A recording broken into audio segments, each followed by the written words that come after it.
일본 정부가 분쟁 지역 피난민을 난민의 준에 보호할 수 있는 준난민 제도의 신설을 검토하고 있다고 요미우리 신문과 도쿄 신문이 14일 보도했습니다. 러시아의 침공을 피해 폴란드 등 주변국으로 대피한 우크라이나 피난민 수용을 염두에 두고 난민 제도의 개선을 검토하는 것으로 풀이됩니다. 기시다 후미오 총리는 전날 참의원 본회의에서 난민 조약에 근거한 이유 외에도 박해를 받을 우려가 있는 분을 적절히 보호하기 위해 법무성에서 난민의 준에 보호하는 제도를 검토하고 있다고 밝혔습니다. 난민 조약은 인종, 종교, 국적, 특정 사회집단 소속, 정치적 견해를 이유로 박해를 받을 우려가 있는 사람을 난민으로 규정하고 있습니다. 일본은 이런 난민 규정을 엄격하게 적용하고 있기 때문에 우크라이나 피난민은 난민에 해당하지 않습니다. 일본 정부는 지난달 2일부터 이달 9일까지 524명의 우크라이나 피난민을 수용했지만 이들의 법적 지위는 모호한 상태입니다. 우크라이나 피난민에게 준난민 자격이 부여되면 난민과 마찬가지로 일본에 5년 이상 체류할 수 있고 국민건강보험 등의 가입도 가능해진다고 요미우리는 전했습니다. 현재 일본에 입국한 우크라이나 피난민은 90일간 머무를 수 있는 단기 체류 자격을 받습니다. 이후 희망하면 1년 정도 일하면서 일본에서 지낼 수 있는 자격이 부여됩니다. 일본 정부는 준난민 제도 신설 등의 내용이 포함된 출입국 관리 난민 인정법 개정안을 가을 임시국회에 제출하는 방향으로 조율하고 있습니다. 요미우리는 일본 정부의 이런 움직임에 대해 난민 인정을 받는 사람이 극히 적은 현재 난민 인정 제도에 대한 비판을 완화하려는 의도도 있다고 분석했습니다. 일본이 한국을 따라하려는 움직임이라고 보는 전문가들도 있습니다. 실제로 한국이 아프간 사태 당시 난민 포용으로 외신으로부터 극찬을 받은 사례가 있기 때문입니다. 우리 정부의 성공적인 아프간 현지인 이송 작전에 대한 외신의 극찬에 이어 아프간 현지인들에 대한 우리 국민의 따뜻한 환대도 세계가 주목했습니다. 워싱턴 포스트는 졸지의 난민 신세로 전락한 아프간 탈출 국민들의 딱한 처지를 설명하면서 이들이 특정 나라에서는 다행히도 환영받고 있다고 전했습니다. 이 신문은 그 대표적인 사례로 우리나라 상황을 꼽았습니다. 보도는 이들에 대해 주의 경보를 발령하고 국경 단속을 강화한 나라와 대비해 인천공항에서 벌어진 이들의 환영 행사 이모저모를 소개했습니다. 우선 100여 명에 이르는 아프간 아이들이 환경 깃발과 함께 흰색, 핑크색 고민형을 선물로 받았다면서 고민형을 비비며 미소 짓고 있는 한 남자아이의 사진을 큼지막하게 실었습니다. 환영 깃발에 적힌 우리는 여러분 모두를 사랑합니다. 여러분의 고통을 나누겠습니다.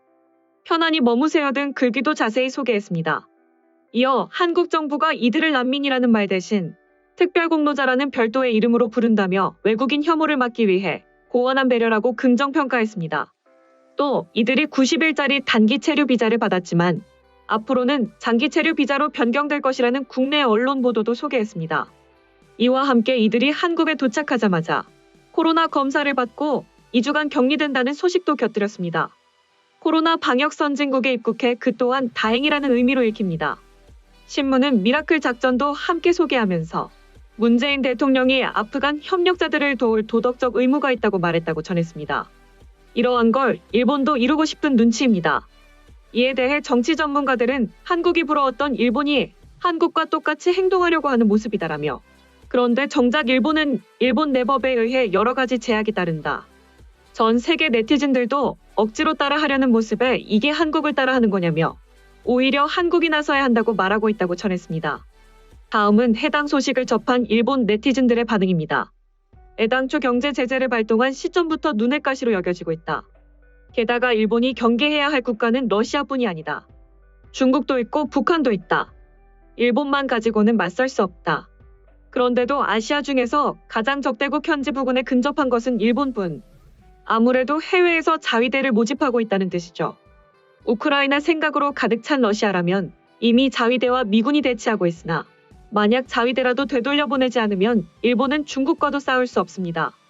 경제 제재를 발동할 때 일본이 강경하게 나온 것을 보아 평소 기시다 씨의 성격을 생각하면 이번 것은 보통 기세가 아니라고 생각합니다만 미국의 속국 취급에 불만을 가지고 있는 분의 기분은 이해합니다만 좋고 싫음에 한정하지 않고 이제 일본은 자유민주주의 국가군과 운명을 함께할 수밖에 없다고 생각합니다. 당신들과 같이 독자 노선을 취하는 것이나 중립적인 대응은 비현실적입니다. 러시아가 자유민주주의 국가로 체제 전환까지 경제, 문화, 스포츠 등 모든 것을 서방 국가와 같은 방향으로 대응해야 한다고 생각합니다. 개인적으로는 인도적 지원을 위해서 자위대가 나가는 것은 찬성하고 싶고, 그 경우는 자위대를 지키기 위한 대량의 무기와 무장을 인정해야 한다고 생각한다. 평론가나 저널리스트들의 코멘트가 아니고 수상으로부터 직접적인 설명을 듣고 싶다. 무엇을 할 것인지, 무엇을 위해 준비할 것인지, 법적인 입장은 어떻게 되어 있는지, 현행 제도와의 모순은 없는지, 지금 상황에서 어떤 선택을 하든 별로 양심의 가책을 받을 일은 아니니 말이다. 일본이라는 나라가 국가의 판단으로서 실시하는 것이므로 국내에도 정확하고 정중한 정보 발신이 필요하지 않을까. 신문이나 유튜브 등에도 정부 견해의 전문을 내걸어 국민 전체가 논의할 수 있도록 해야 한다. 우리 국가와 국민의 단합력이 한국보다 우월하다는 걸 보여줘야 한다. 나토 같은 것에 직접적으로 관계하면 러시아로부터 명확하게 적대시 되게 된다.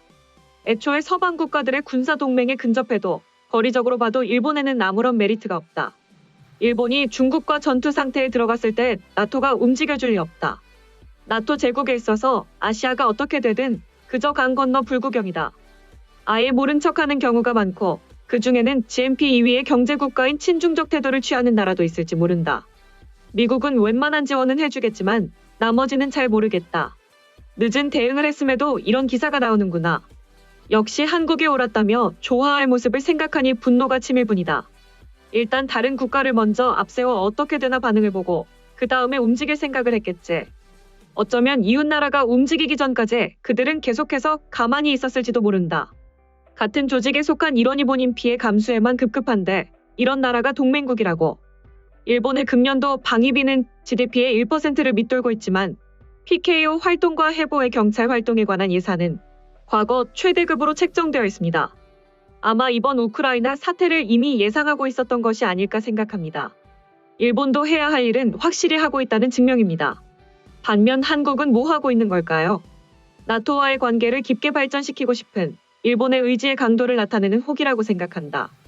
법률의 범위 내에서 할 수 있는 최대한의 대응은 비록 그것이 군사적으로 낮은 수준이라 하더라도 일본 정부에 가능한 노력을 다한 것으로 이해될 것이다.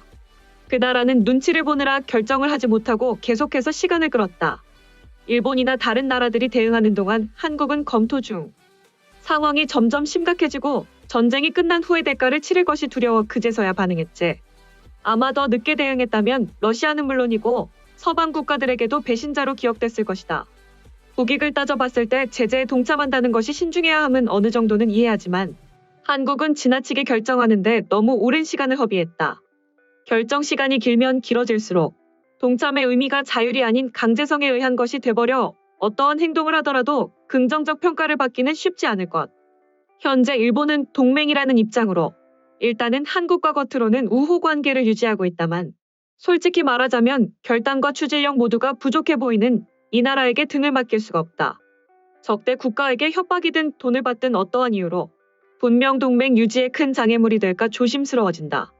아무래도 기시다 씨도 한국과의 관계에 대해 다시 진지하게 생각하게 되겠지. 한일 갈등보다도 국제적으로 신뢰할 수 있는 국가인가라는 기준이 이번에 확실히 세워졌을 것이다. 소식 마치겠습니다. 오림박스는 내일도 최선을 다하겠습니다. 감사합니다.